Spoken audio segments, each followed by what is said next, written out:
Pemirsa, senang sekali Anda masih bersama kami di live event Presiden Terpilih, dan saya di studio kini sudah ditemani oleh dua orang narasumber. Dua-duanya adalah orang yang sudah tidak asing lagi namanya di kancah politik karena dua-duanya adalah pengamat politik. Yang pertama Indria Samego.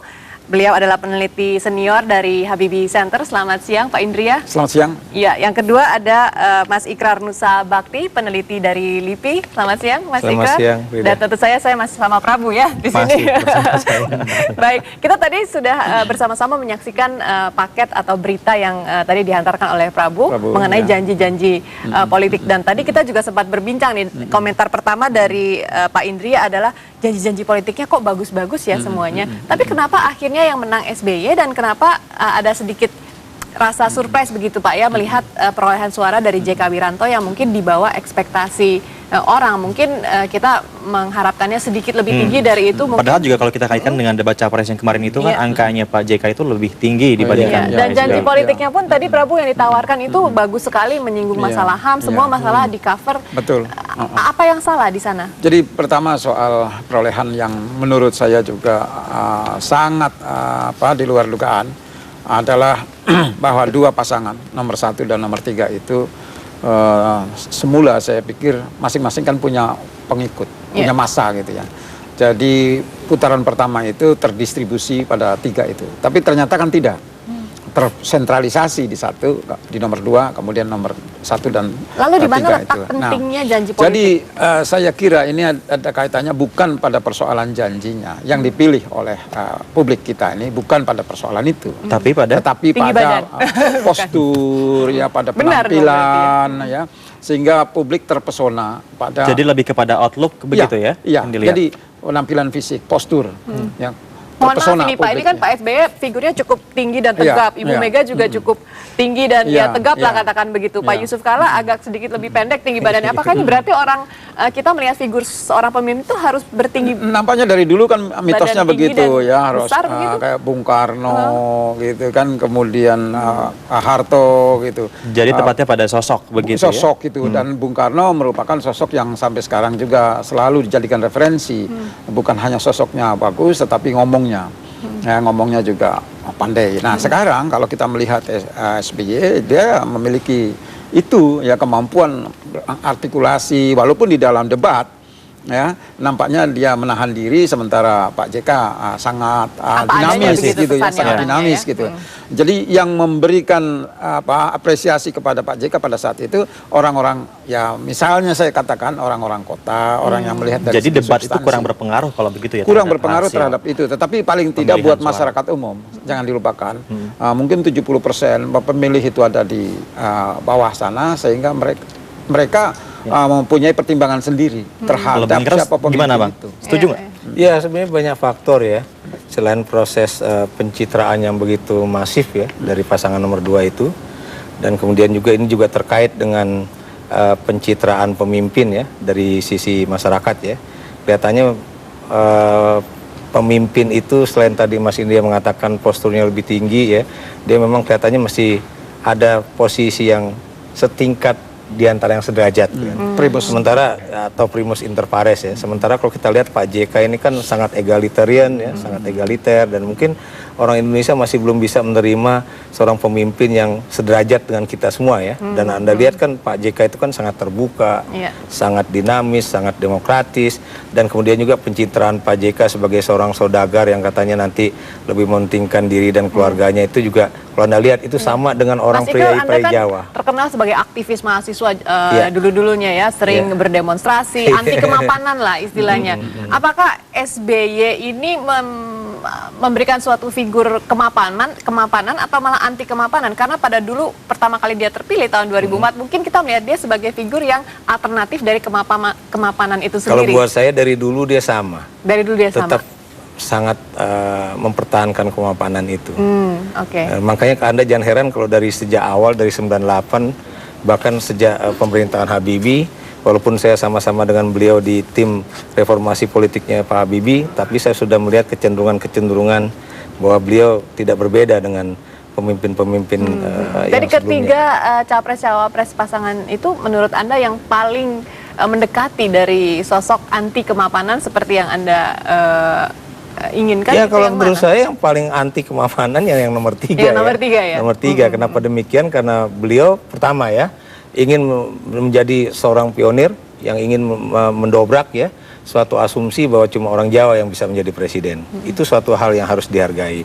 Dan kemudian beliau juga ingin mematahkan satu asumsi lama juga, cuma orang-orang yang dari daerah Mataraman saja, wilayah Jawa Timur yang memang berhak menjadi presiden Republik Indonesia. Dan pengusaha juga ya? Bukan ya, yang itu yang dari daerah kerajaan kalau kita lihat kerajaan darat ya.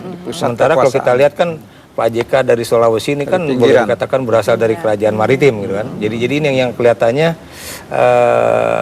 orang masih belum beranjak dari pemikiran-pemikiran semacam itu, bahwa kemudian pemimpin harus santun, pemimpin tidak boleh pecicilan kalau orang Jawa bilang ya. Kalau kita lihat kan Pak JK itu kan ngomong apa adanya. Apa adanya, itu kalau dia nggak suka, ya bilang nggak suka. Kalau dia misalnya saya kritik juga dia bilang, oh terima kasih. Anda ngeritik saya Pak Indri, ya kayak gitu. apakah ini artinya bahwa memang peta politik di Indonesia ini sedemikian takutnya akan perubahan begitu? Iya, saya kira memang ini persoalan budaya politik masyarakat. Budaya politik masyarakat yang masih lebih banyak ya menghargai pada harmoni. Jadi bahasanya Orde Baru adalah stabilitas. Kalau tidak ada yang rusak, kenapa mesti dibenerin begitu? Jadi harmoni. Kita baik-baik aja sekarang gitu. Jangan sampai mengganggu stabilitas, jangan sampai mengganggu ya so-called kemapanan tadi. Ya. Jadi kalaupun misalnya ada perubahan-perubahan itu jangan keluar dari koridor, gitu hanya memperbaiki. Jangan terlalu drastis begitu perubahannya. Jangan terlalu drastis karena ini menimbulkan banyak implikasi gitu. Nampaknya publik melihat, misalnya ini yang poin kedua yang menjadi alasan pemilih menentukan pada nomor 2 sebagian besar karena dia sudah terbukti 5 tahun terakhir berkuasa.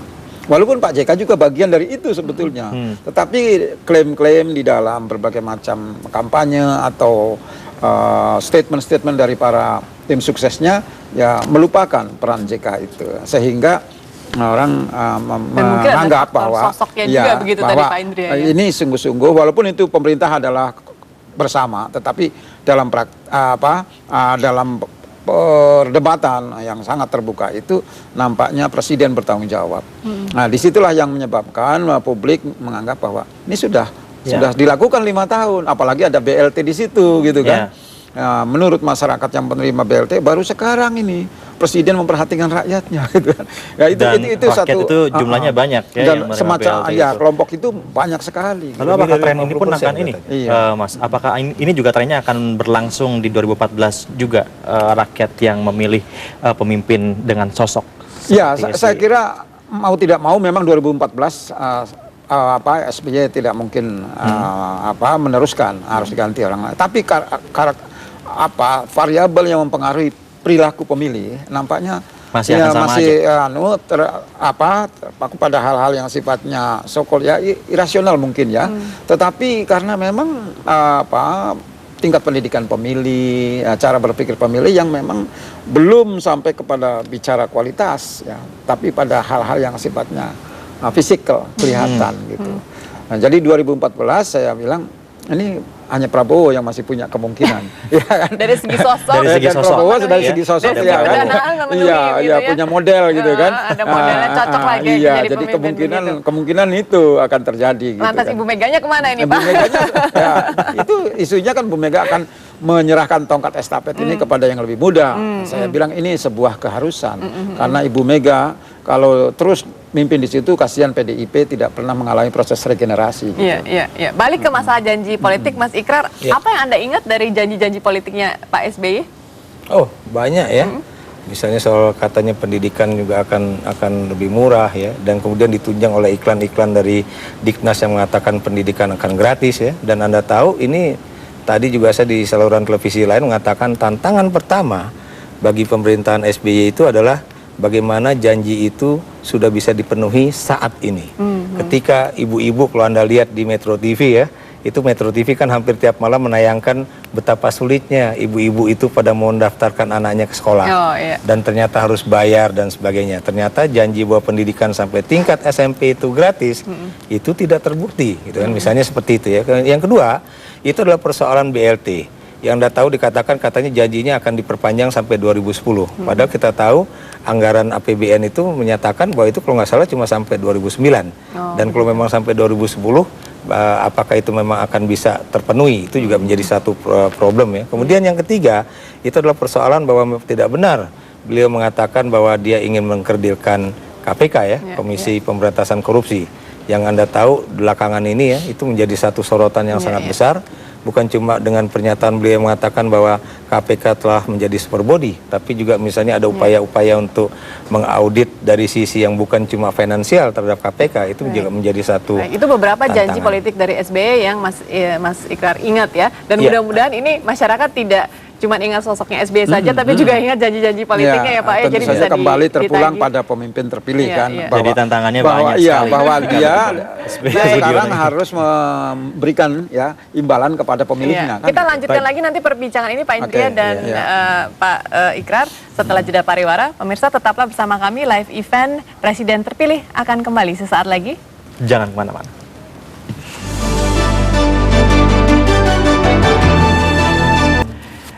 Masih bersama kami pemirsa di live event Presiden Terpilih. Tadi kita sudah membicarakan masalah keamanan dengan negara-negara tetangga. Nah, sekarang tim liputan kami telah menyiapkan paket tentang berjalannya pemilihan presiden yang aman dan damai di Timor Leste.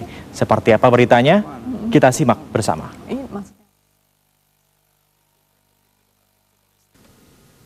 Warga negara Indonesia di negara tetangga Timor Leste sangat antusias mengikuti pemilu presiden yang berlangsung kemarin.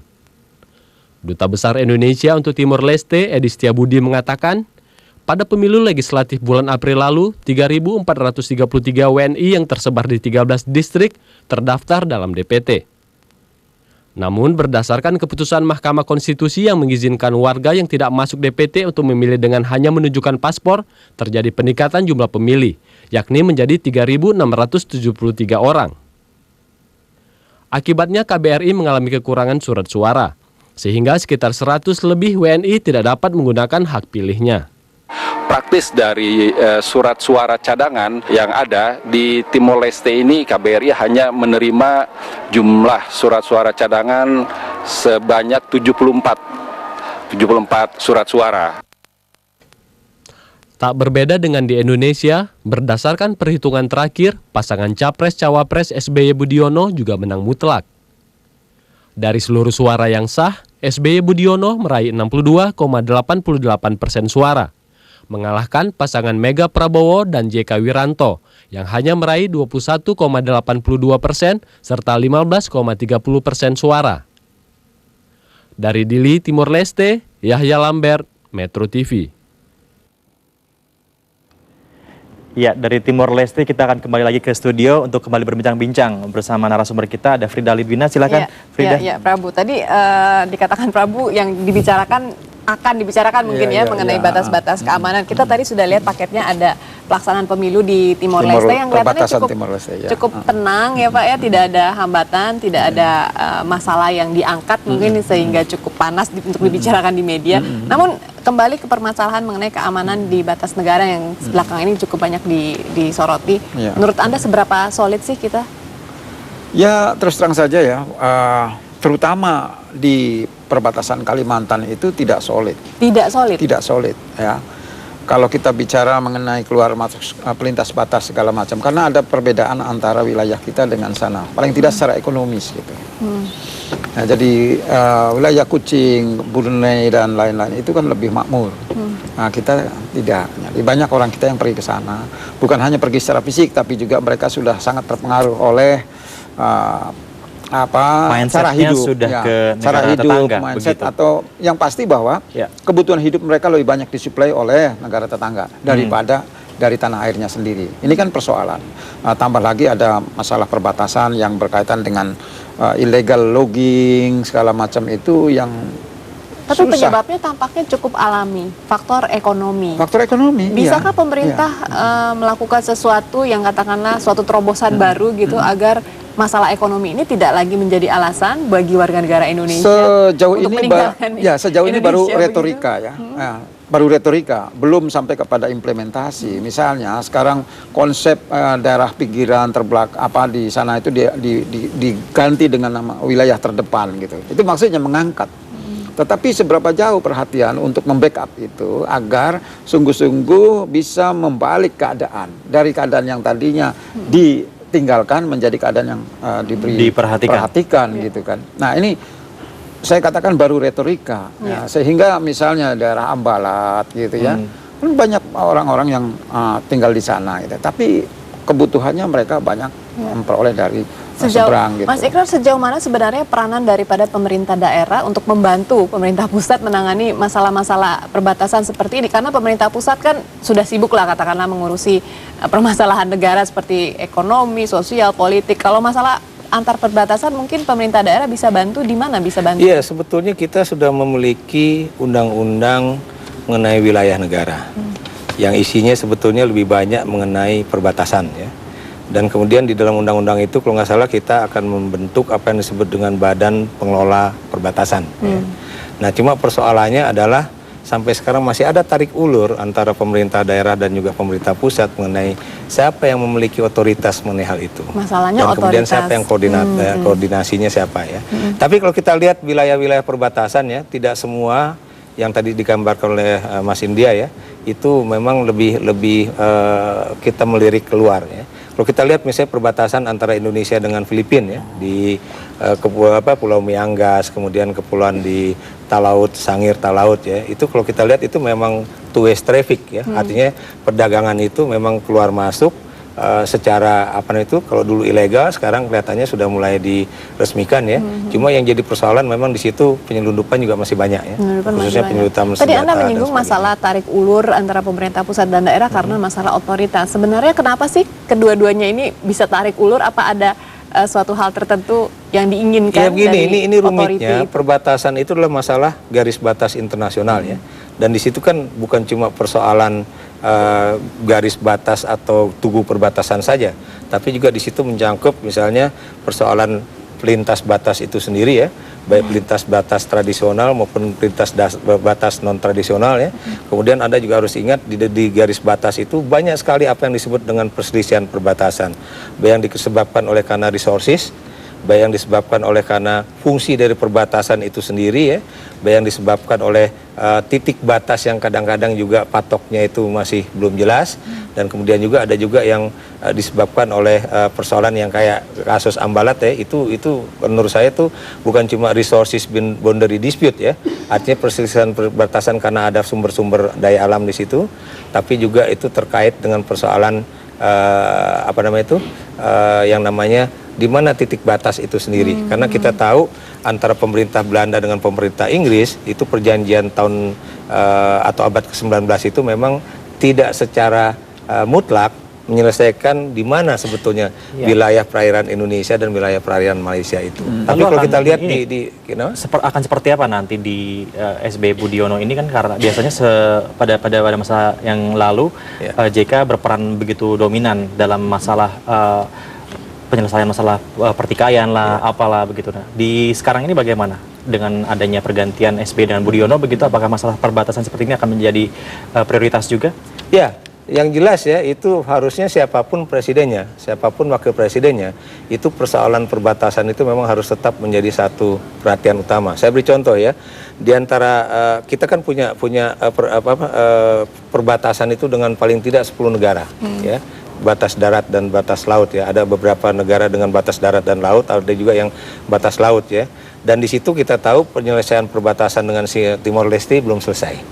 Kemudian perbatasan dengan Malaysia walaupun sudah selesai, ada General Border Committee ya, ada macam-macam, itu masih banyak persoalan-persoalan yang tadi Mas India katakan ya. Dengan Papua New Guinea kita tahu garis batas yang menjorok sekitar 884 km itu panjangnya ya. Itu juga kita tahu dari sisi Indonesia memang jauh lebih menarik buat orang PNJ datang ke Indonesia ketimbang orang Indonesia datang ke PNJ, kecuali kalau mereka yang menjadi pelintas batas seperti tahun 1985 misalnya ya. Tapi yang jelas yang paling pokok itu adalah bagaimana nasib penduduk perbatasan itu. Karena biar bagaimanapun mereka itu tidak lagi hidup di dalam suatu wilayah merah atau wilayah konflik atau wilayah yang dikatakan tidak aman, tapi harus dijadikan wilayah itu sebagai wilayah yang benar-benar menjadikan mereka itu nyaman, kemudian ada pembangunan dan sebagainya. Sampai detik ini saya tidak melihat adanya suatu program yang jelas bagi pemerintah bagaimana pembangunan perbatasan itu nantinya akan dikelola. Yang ingin Pak saya Indria, katakan, ini benar seperti Anda bilang tadi, tidak solid kan? Anda bilang tidak solid.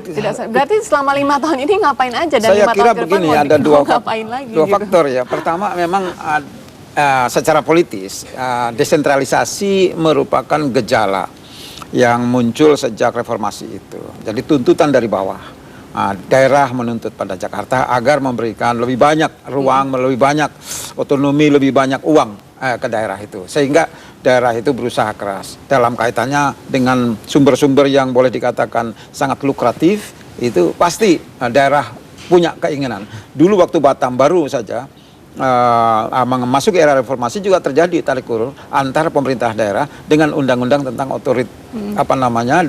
otoritas Batam yang tadinya Jakarta sentris, sangat dikuasai Jakarta. Nah, sekarang persoalan politik dan ekonomi muncul karena desentralisasi. Yang kedua, persoalan di Jakarta. Ini persoalan hukum. Bahwa yang membuat undang-undang, tadi Frida katakan undang-undangnya itu antara undang-undang otonomi daerah di satu pihak, ini dibuat oleh Komisi 3. Ya kan? Kemudian undang-undang perbatasan Komisi 1. Nah, saya tahu kalau di sana itu kalau beda komisi ya tidak pernah ketemu gitu kan. Nggak pernah nyambung ya? Iya, nanti di Satu paripurna gedung saja ya. dan di paripurna tidak boleh ada penolakan. Jadi lahirlah undang-undang yang tidak ketemu antara satu undang-undang dengan undang-undang yang lain. Padahal tadi kan Ikrar bilang ada persoalan itu ya. Jadi ini persoalan di Jakarta. Seharusnya nanti siapapun yang memimpin itu memperhatikan betul bagaimana proses pembuatan undang-undang di sini. Jangan dibiarkan masing-masing komisi Tapi itu kesannya otonom. kok ada gitu. pilih kasih ya Pak Indria antara daerah-daerah yang bisa memberikan uang banyak, begitu penghasilan banyak kepada pemerintah, dengan daerah-daerah mungkin yang tidak terlalu dapat mengkontribusikan uang Pilih kasih banyak. terhadap dari Perlakuan mana? kepada daerah tersebut begitu. Mungkin kalau Batam seperti Anda bilang Iya. banyak yang mau ngurusin Batam Iya, begitu, betul, tapi iya. mungkin ada daerah tertentu yang biarin aja begitu, Ya, nggak mau saya kira diurusin. kalau misalnya perbatasan kita dengan Timur Timur nggak ada yang mau ngurus itu. Karena nggak menghasilkan uang begitu kan. Tidak lukratif itu. sebenarnya enggak juga. Enggak juga. Iya, karena biar bagaimanapun Timur itu taste-nya atau cita rasa apapun itu masih cita rasa Indonesia. Dan itu berarti barang-barang yang ada di Timur itu sebagian besar juga melalui perbatasan darat itu ya. Nah, itu yang saya pikir menjadi suatu hal yang sangat penting ya. Kemudian yang satu hal yang paling penting juga ya, bagaimana pemerintah itu menjadikan, tadi saya katakan perbatasan itu bukan cuma jendela tapi pintu masuk.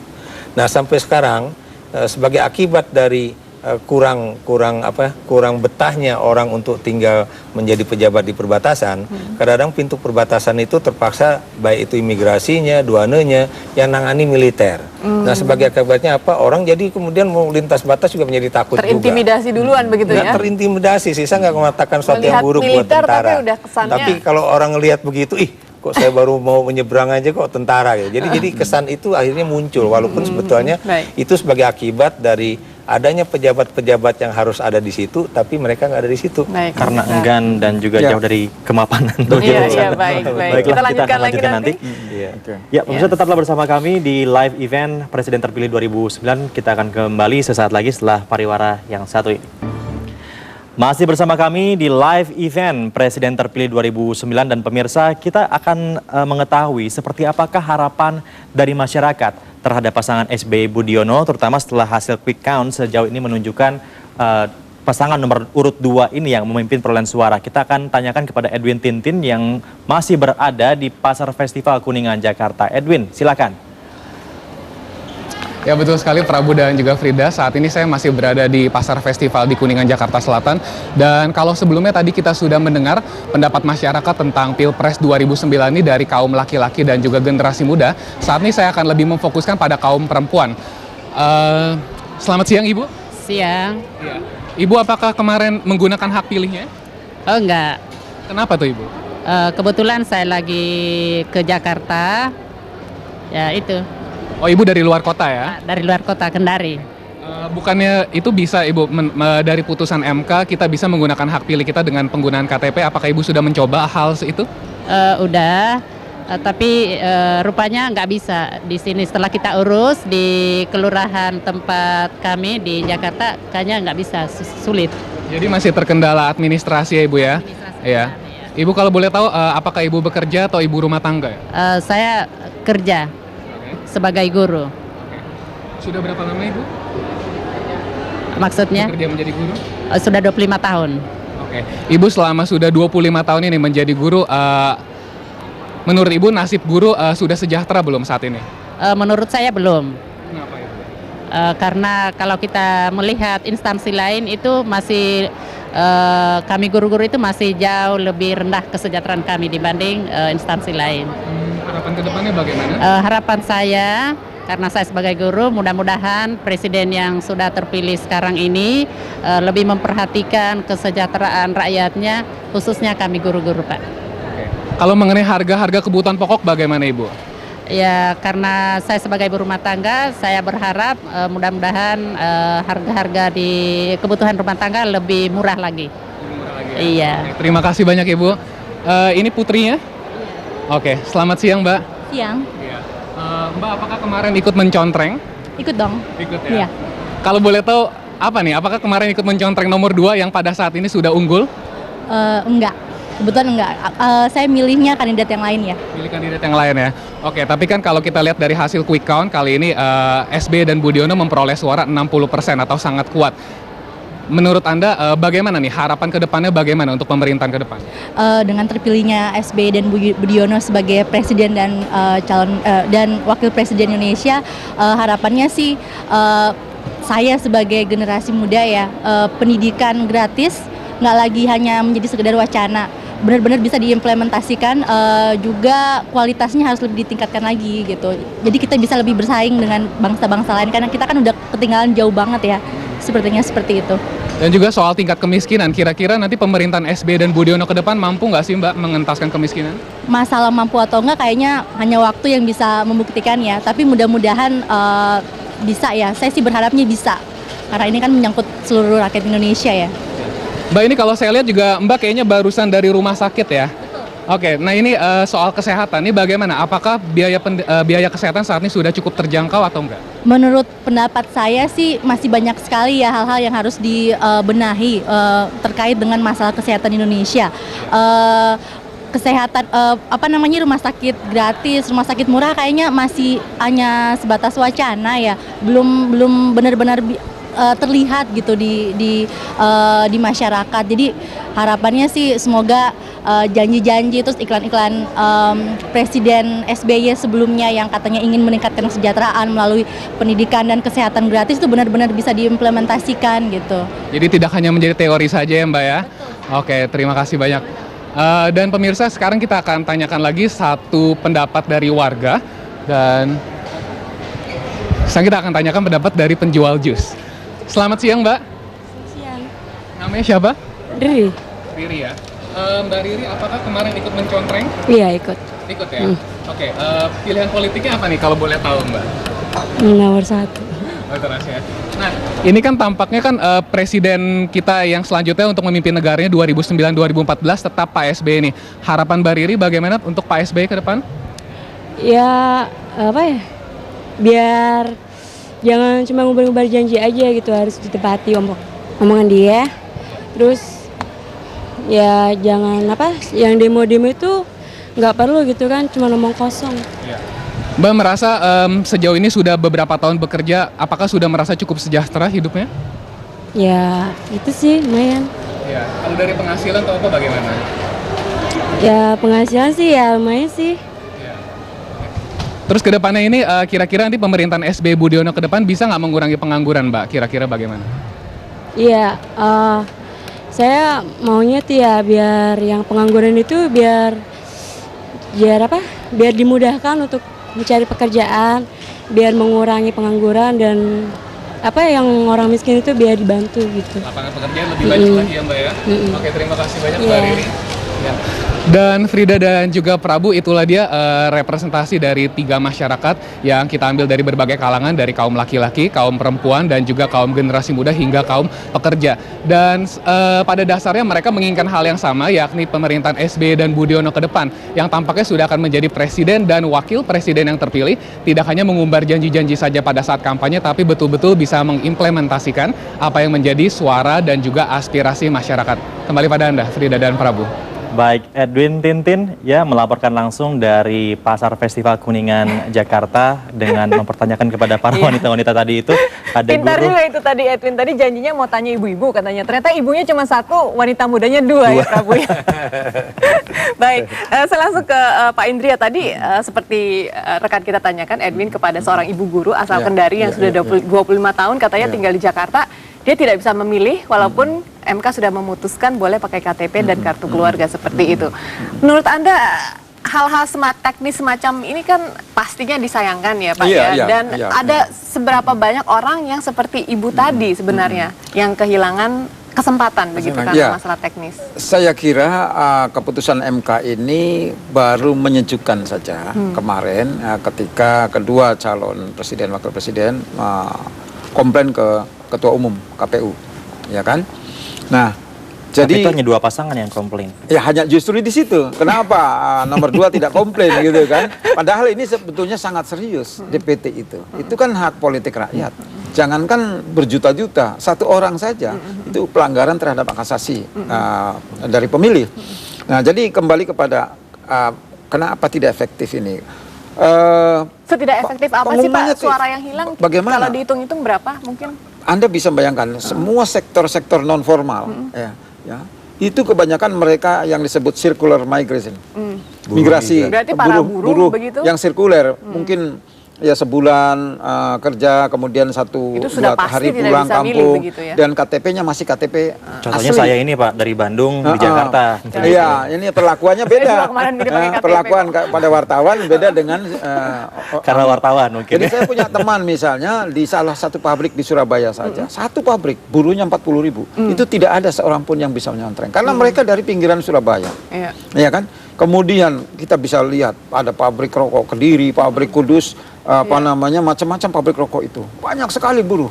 Saya yakin mereka adalah orang-orang yang tidak punya persyaratan untuk bisa menyontreng di tempat. Sektor informal juga. Sektor non formal di Jakarta misalnya tukang beca, pedagang-pedagang sayur dan macam-macam itu KTP-nya KTP kampung. Dan nggak mungkin mereka pulang kampung hanya untuk itu karena biayanya kan mahal. Jadi sebetulnya masih banyak yang tidak bisa memenuhi haknya untuk Mas Ikral, seberapa seriuskah permasalahan ini? Bisakah mungkin kalau nanti pada kenyataannya katakanlah bisa dikumpulkan suara mereka yang tidak tersalurkan itu, bisakah itu menggoyangkan posisi SBY Budiono? Yang jelas ya, keputusan MK itu kan keluar hanya 1 hari atau 36 jam sebelum pemilu, ya, pemilu presiden. Nah itu yang kemudian menyebabkan orang juga tidak tidak merasa ada sosialisasi yang bagus, gitu kan. Itu satu. Makanya kalau Anda lihat orang yang menggunakan KTP di dalam pencontrengan kemarin, itu misalnya 1 TPS itu berkisar antara 2 sampai paling tinggi 35. Nah kemudian yang kedua, karena ada aturan bahwa dia harus bawa KK, dia harus di tempat tinggalnya, itu kemudian menyebabkan tidak bisa menampung semuanya. Tapi itu semua udah lewat Mas Ikrar. Kita ambil hikmahnya saja secara singkat dari proses demokrasi yang sudah berjalan selama ini. Hikmah apa yang bisa kita ambil? Yang jelas kalau saya boleh menilai secara jujur ya, yang jelas proses demokratisasi kita itu udah berjalan dengan baik. Yang ingin saya katakan demokrasi proseduralnya itu udah berjalan baik. Walaupun kita juga mencatat bahwa baik itu pemilu legislatif maupun pemilu presiden itu pelaksananya itu jauh lebih buruk dibandingkan dengan pemilu 2004 misalnya kan, atau bahkan mungkin dengan 99 bahkan ya. Nah kemudian yang lain juga kita juga melihat bahwa biar bagaimanapun juga pemilu baik itu legislatif maupun pilpres sudah berjalan dengan aman ya, dan itu saya pikir satu bukti yang cukup baik ya. Walaupun lagi-lagi sebetulnya dari tingkat pilihan orang sebenarnya kita juga nggak berbeda dengan orang-orang di Eropa Barat ya, yang juga kadang-kadang saya juga merasa lucu aja kan. Saya beri contoh misalnya sudah jelas-jelas sistem kapitalisme itu gagal membuat mereka itu maju kan. Tapi kok yang terpilih di negara-negara Eropa Barat itu masih partai-partai yang berasal dari sayap kanan, bukan partai sosialis. Pak Indria, singkat saja terakhir. Ya, saya kira saya tidak bisa mengatakan bahwa perubahan itu akan berlangsung secara cepat. Tapi paling tidak sedikit lebih baik gitu. Cuma seperti tadi kita akui kenapa kok ada KPU yang semacam itu gitu kan, sayang sekali. Mestinya kita melakukan perubahan-perubahan secara konsisten. Sekarang lebih baik dari kemarin. Dan 2014 harus lebih baik dari sekarang. Jadi tidak mungkin ada perubahan radikal. Nah, termasuk juga tadi gaji guru, nggak mungkin gaji guru naik 100% gitu kan. Uangnya dari mana gitu. Baik. Yang penting sudah berjalan dengan baik, namun masih ada yang masih seharusnya bisa diperbaiki. Baik, terima kasih Pak Indria Samego, peneliti senior dari Habibie Center, dan juga Mas Ikrar Nusa Bakti, peneliti dari LIPI. Terima kasih atas waktunya di Metro TV. Ya, dan kita sudahi ya dialog kita pada siang hari ini. Namun live event masih berlanjut pada pukul 14 waktu Indonesia Barat nanti tentunya. Kita harus sudahi dulu segmen berikut ini karena sebentar lagi ada headline news pukul 14 yang akan lewat, dan live event Presiden terpilih masih akan berlanjut setelah headline news nanti dilanjutkan oleh Fesi Alwi. Saya Frida Litina undur diri. Terima kasih. Juga saya Prabu Revolusi. Sampai jumpa. Sampai jumpa.